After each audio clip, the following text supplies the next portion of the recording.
दोस्तों, NEET paper leak और छात्रों पर दिल्ली पुलिस की बर्बरता का मुद्दा अब देश में इतना बड़ा आकार ले लिया है कि सबसे बड़ी अदालत सुप्रीम कोर्ट के चौखट पर इसने एक नया बवंडर खड़ा कर दिया है। एक तरफ जहां दिल्ली हाईकोर्ट पुलिस की क्लास लगा रहा है, दिल्ली हाईकोर्ट ने कल क्या कुछ कहा मैंने खुद आपको बतलाया।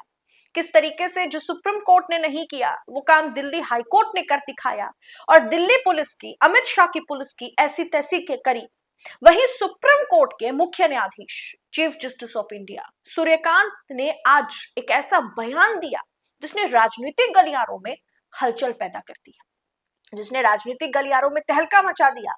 और ये कहा जा रहा है कि आखिर सुप्रीम कोर्ट को, सीजीआई को अपने ही बयान पर बैकफुट पर क्यों आना पड़ गया। सब कुछ आपको तफसील से समझाऊंगी, तो आखिर तक वीडियो में बने रहे। दोस्तों, 2 दिन पहले जब स्टूडेंट्स पर हुए लाठीचार्ज का मामला सुप्रीम कोर्ट के सामने अर्जेंट लिस्टिंग के लिए मेंशन किया गया था, तब सीजीआई ने बड़े सख्त लहजे में कहा था कि don't waste your time, don't waste my time. यानी आप अपना समय बर्बाद मत कीजिए और ना ही मेरा समय बर्बाद कीजिए। अब जानते हैं इसे लेकर के सुप्रीम कोर्ट और सीजीआई का ये जो बयान था पुलिसिया कार्रवाई को लेकर के स्टूडेंट्स पर, इसने सबको बड़ा हैरान कर दिया था कि स्टूडेंट्स पर इस तरीके से पुलिस ने अत्याचार किया। और ये मामला सुप्रीम कोर्ट कह रहा है, सीजीआई कह रहे हैं कि डोंट वेस्ट माय टाइम। लेकिन जैसे ही देश भर में स्टूडेंट्स का गुस्सा भड़का, मीडिया मीडिया में खबरें चलने लगी, चीफ जस्टिस के सूर जो है वो बदलते हुए नजर आए। अब सीजीआई सूर्यकांत ने मीडिया रिपोर्ट्स को ही खारिज करते हुए कहा कि उन्होंने किसी याचिका की सुनवाई से मना नहीं किया, बल्कि कोर्ट में कोई औपचारिक याचिका जो है वो दायर ही नहीं हुई थी। आखिर 2 दिनों में ऐसा क्या हो गया, ऐसा क्या बदला कि सीजीआई को आज शुक्रवार को सफाई देनी पड़ गई।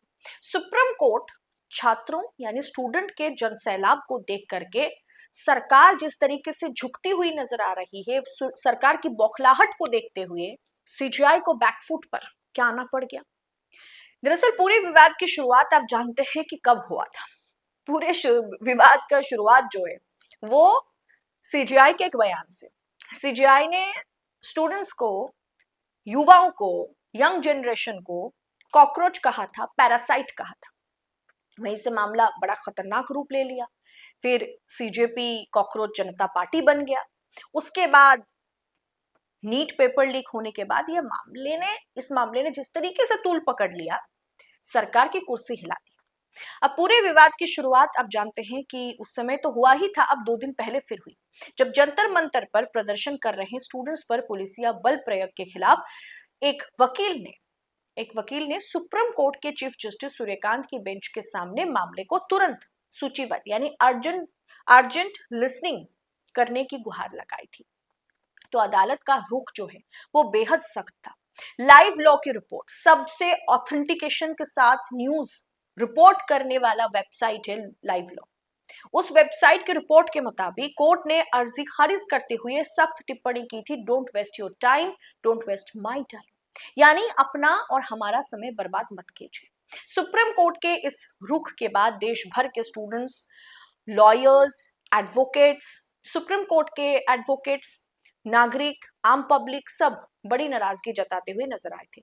सोशल मीडिया से लेकर सड़कों तक ये सवाल उठने लगा था कि देश का भविष्य सड़कों पर है, उनको पीटा जा रहा है, उन पर बर्बरता की जा रही है। देश की सबसे बड़ी अदालत के पास उनके लिए वक्त क्यों नहीं है। जब सुप्रीम कोर्ट की इस टिप्पणी को लेकर के चौतरफा आलोचना शुरू हुई, तो चीफ जस्टिस सूर्यकांत ने खुली अदालत में इस पर अपनी आज सफाई दी थी। सोचिए, सीजीआई सूर्यकांत को सफाई देनी पड़ रही है। सीजीआई ने मीडिया रिपोर्ट्स को ही सिरे से खारिज करते हुए सारा ठीकरा जो है वो मीडिया पर फोड़ा। उन्होंने कहा कि मीडिया जो है वो गैर जिम्मेदाराना रिपोर्टिंग करती है, इसी के चलते ये सब हो रहा है।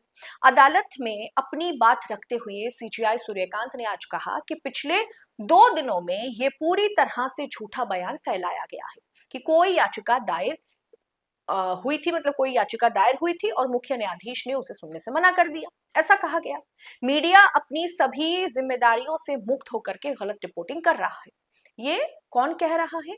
ये सीजीआई सूर्यकांत कह रहे हैं। आज सुबह 10 बजे तक हमारे पास एक पन्ना भी दायर नहीं किया गया था, वो सिर्फ एक प्रतिवेदन, लेटर रिप्रेजेंटेशन था जो किसी मिश्रा या किसी अन्य व्यक्ति ने भेजा था। मैं किसी साधारण चिट्ठी को रिट याचिका कैसे मान सकता हूं?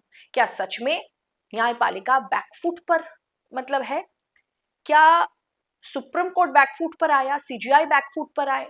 क्योंकि सीजीआई सूर्यकांत ने बयान क्या दिया? उन्होंने कहा कि मेरे पास कुछ भी नहीं आया था, ये मीडिया ने गलत रिपोर्टिंग की है, मेरे पास कुछ भी दायर नहीं हुआ है, कोई याचिका दायर नहीं की गई है, मेरे पास सिर्फ एक लेटर रिप्रेजेंटेशन दिया गया था, कहा गया था कि सुप्रीम कोर्ट इंटरवीन करे। मैं किसी ऐसे साधारण चिट्ठी का रिट तो कैसे इसे रिट के तौर पर या रिट याचिका के तौर पर मान सकता हूं? इसीलिए मैंने कहा कि उस समय मेरे पास वक्त नहीं है। अब दोस्तों, बाकायदा वीडियो दिखाने की भी कोशिश की गई थी सूर्यकांत को, सीजीआई को, रिपोर्ट के मुताबिक, और ये कहा गया था सुप्रीम कोर्ट की ओर से कि वीडियो देखने में हमें कोई दिलचस्पी नहीं है। अब अचानक से सूर्यकांत कह रहे हैं कि ऐसा कुछ नहीं हुआ था, एक लेटर रिप्रेजेंटेशन पर हम सुनवाई नहीं कर सकते। क्या सच में दोस्तों न्यायपालिका के सर्वोच्च पद पर बैठे व्यक्ति जो है वो झूठ बोल रहे हैं? पता नहीं रिपोर्ट गलत है, झूठी है, या सीजीआई कुछ और अब भी कह रहे हैं, ये मालूम नहीं। सिर्फ हम आपके सामने फैक्ट्स को रख सकते हैं। सवाल अभी क्या उठेगा कि मुख्य न्यायाधीश का कहना है कि तकनीकी रूप से जब तक औपचारिक याचिका, रिट पिटीशन फाइल नहीं होती है तब तक कोर्ट इस पर सुनवाई नहीं कर सकता। लेकिन कानूनी जानकार सवाल उठा रहे हैं कि अतीत में पहले भी सुप्रीम कोर्ट ने महज एक चिट्ठी या अखबार की एक सिंगल हेडलाइन का संज्ञान लेकर के सुओ मोटो के तहत बड़े बड़े ऐतिहासिक फैसले दिए हैं। ऐसे में सवाल उठना लाजमी है, जब स्टूडेंट्स पर पैलेट गन दागे गए, जब लाठियों का इस्तेमाल हो रहा था, तब एक लेटर संज्ञान, उस लेटर के बदले, वीडियोस के बदले क्या संज्ञान नहीं लिया जा सकता था? क्या सुओ मोटो के तहत सुप्रीम कोर्ट इंटरवीन नहीं कर सकता था? क्या डोंट वेस्ट माय टाइम की कठोर टिप्पणी के बाद भी जो जनसैलाब और आक्रोश सड़कों पर दिखा, उसी के दबाव में क्या सीजीआई को सफाई देनी पड़ रही है? क्या सरकार के इशारे पर सफाई देनी पड़ रही है? लोकतंत्र में न्यायपालिका से जनता को सबसे ज्यादा उम्मीद होती है। जब स्टूडेंट सड़कों पर लाठियां खा रहे हो तो अदालत का एक एक शब्द मायने रखता है। पहले अपना और मेरा वक्त बर्बाद मत करो कहना, और बाद में मामले के तूल पकड़ते ही याचिका ही दायर नहीं हुई है ये कह देना, तकनीकी दलील देना, ये दिखाता है कि स्टूडेंट के आंदोलन की गूंज से अब देश के सबसे बड़े हकीम भी असहज महसूस कर रहे हैं। अब देखना होगा कि जब वकील औपचारिक रिट पिटीशन दाखिल करेंगे तब सुप्रीम कोर्ट, तब सीजीआई क्या एक्शन लेते हैं दिल्ली पुलिस के खिलाफ।